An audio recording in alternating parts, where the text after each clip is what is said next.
สบายดีเนาะสบายดีทุกคนมื้อนี้ก็แม่นวันที่9 เดือน 6เนาะ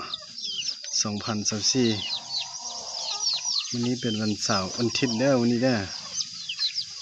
วันอาทิตย์เนาะอากาศก็พอแดดพอฝนก็เลยบ่ได้เฮ็ดหยังเนาะก็เลยว่ามาอัปเดตใกล้น้อยให้พวกเราเบิ่งนำกันเนาะนี่เด้อเนาะอันลูกไก่ป่าที่เคยเอามาเลี้ยงหั่นนะนี่สำนี้เด้อเนาะ3 ตัวเด้อลูกไก่ป่า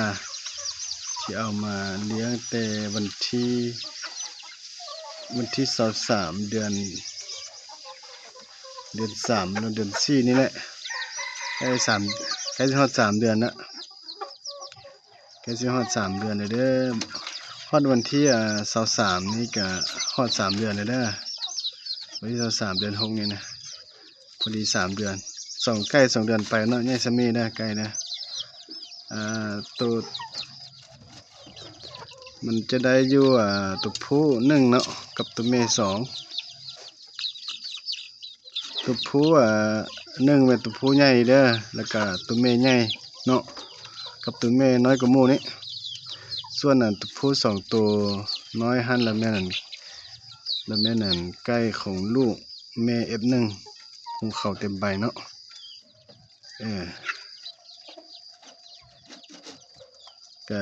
การเลี้ยงไก่ป่านี่ก็หรือว่าสาย F นี่ก็บ่ได้ง่ายแล้วก็บ่ได้ยากเท่าที่คิดเนาะพอได้ว่าเฮามีเวลาแล้วก็ใส่ใจกับมันก็จะง่ายปกตินี่เลยเนาะ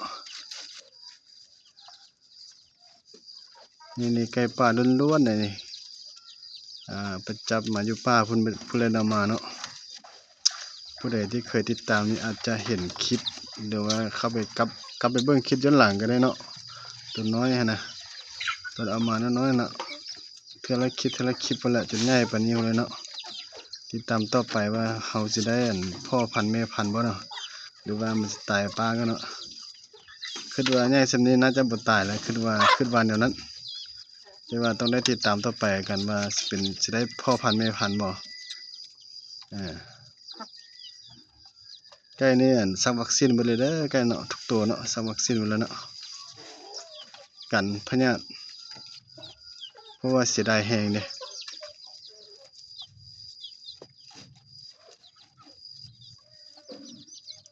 ตัวแม่มีแต่ตัวงามๆแล้วตัวแม่นี่ตัวผู้ก็งามคือเดียว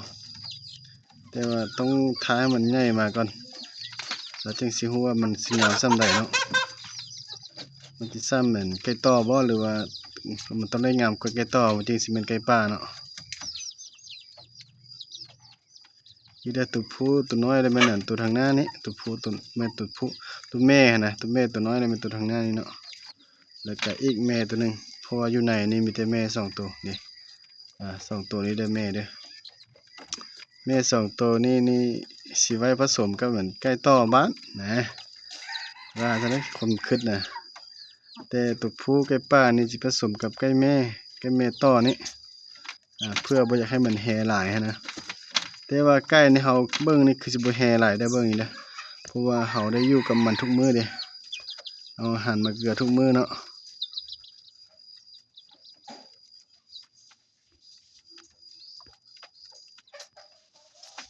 so ว่าสิใหญ่ส่ำนี้นี่อาหารเบิดเท่าใดแล้ว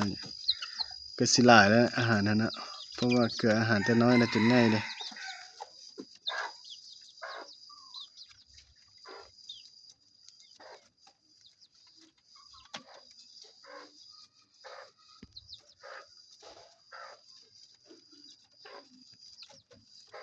เนาะเสริมเอาผักให้มันกินเด้เพื่อบำรุงจะได้หัวอาหารหลายมันก็คือสิเบื่อคือคนเฮานี่เนาะก็เลยว่าเอาผักให้มันเคี่ยกิน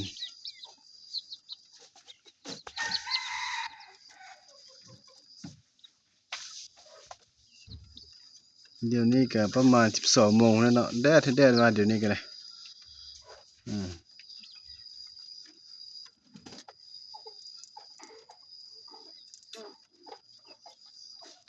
โอ้ไก่ป่านี่หูขาวเด้อไก่ป่านี่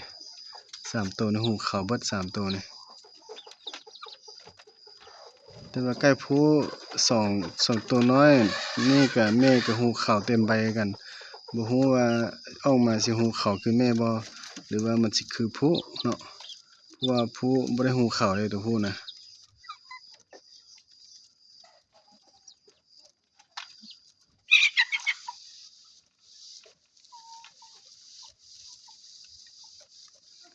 จวดจวดจวดจวดนี่สำนีเด้อตัวผู้ทางหน้านี่นี่แหละตัวผู้แล้วนี่นะนี่นะไปแล้วเนาะโอ้ทำอิฐตอนน้อยคิดว่าสิบ่รอดได้ตอนน้อยนี่เลี้ยงไปเลี้ยงมาก็ใหญ่เนาะได้2 เดือนไป ฮอดวันที่23เดือน6นี่ก็3 เดือนเต็มๆเนาะแสดงว่าเราได้มานี่วันที่หลังปีใหม่เนาะเราได้มานี่วันที่23เดือน4เนาะหลังปีใหม่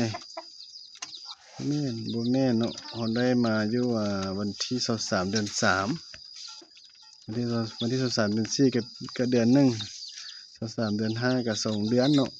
23เดือน6ก็3 เดือนเราได้มาวันที่23เดือน3เด้อเจ้าของก็อยากจื้อคือกันเนาะจื้อแต่ว่า3 เดือนเนาะเคลียร์กินลิ้นเด้ออันนี้นี่สุดพิเศษนะนี่นะขังพิเศษเนาะ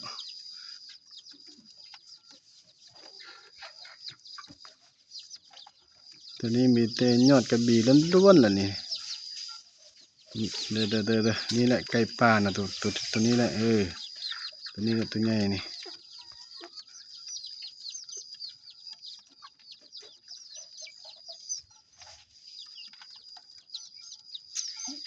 คัดกรองสุดยอดแล้วพ่อพันธุ์แม่พันธุ์นี่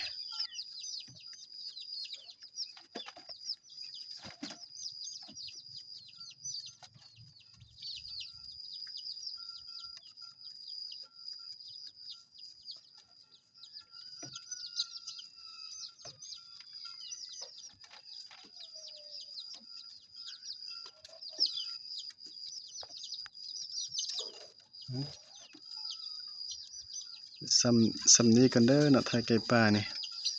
สิไปไทยไก่น้อยนี่ไก่น้อยของไก่น้อยหลังน้อยก็จุนี่แหละเพราะว่ามันจะมีแต่สุดนี้แล้วก็สุดไก่น้อยนี่เนาะเบิ่งคิดว่าสิทันอยู่ฤดูกาล2025นี่สุดนี้ทันแน่นอนละสุดนี้ประมาณอยู่อีก4 เดือนอีก4 เดือนเดือน11เดือน12นี่โอ้ยเต็มเบ้าเต็มเสาแล้ววันนี้นะอีก4 เดือนเด้อรอเบิ่งนำกันเนาะแต่ว่าสิพยายามถ่ายคลิปไว้หลายๆเนาะแต่ละเดือนนะเบิ่งการเจริญเติบโตของมันเนาะ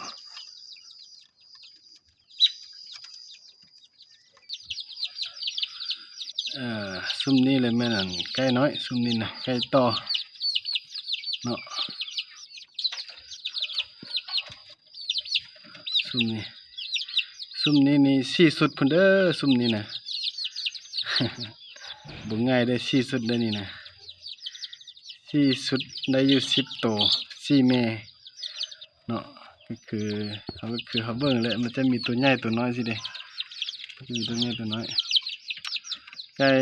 จุน้อยนี่ก็ซับวัคซีนแล้วเด้อไก่จุน้อยนี่เฮ็ดวัคซีนแล้วทุกตัวแล้วเนาะเพื่อป้องกันพยาธิเด้อทุกผู้ในเขาเต็มไปนะไก่คอยนี่เน้นเฉพาะเนาะหูขาวเท่านั้นน่ะหูขาวล้วนๆเนาะตัวแม่ก็หูขาวตัวพ่อก็หูขาวเนาะสุด4 สุดนี้เน้นแต่หูขาวล้วนๆเด้อ4 สุดนี่ฟังเบิ่งหรือว่ารอติดตามเบิ่งว่าตอนใหญ่ว่าสิหูขาวเต็มใบคือพ่อคือแม่บ่เนาะนี่มีหูขาวล้วนๆเด้อเน้นหูขาวล้วนๆนี่นะ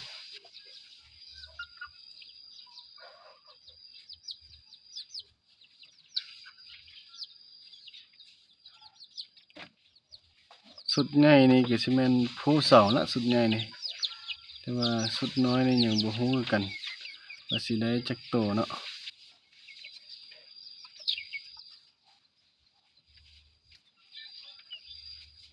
โอเคสำนี้กันเด้อเนาะไว้เป็นไว้อันโอกาสหน้าเขาจะมาเจอกันอีกเนาะผู้ใดที่อันมักเบิ่งใกล้บ่เพื่อพ่นขายบ่หรือว่ามักอันใกล้ค่อยสิก็ช่วยไปติดตามด้วยเนาะช่วยไปติดตามด้วยก็ช่วยไปเบิ่งเนาะอ่าเจ้าของไก่นี่อยู่อันนี้เด้อเจ้าของไก่นี่อยู่อันนาเซียวนี่เนาะเมืองสถานีนครหลวงเวียงจันทน์เด้อหรือว่าผู้ใดมักใกล้ค่อยก็ติดต่อมาโดยตรงก็ได้เนาะกับเบอร์ WhatsApp หรือว่าเบอร์โทรเบอร์เดียวกันเด้อเบอร์โทรกับเบอร์ WhatsApp นี่เบอร์เดียวกันเนาะเบอร์เลยมัน020220501เด้อโอเคเจอกันเด้อเนาะเจอกันใหม่เนาะคลิปหน้าเด้อ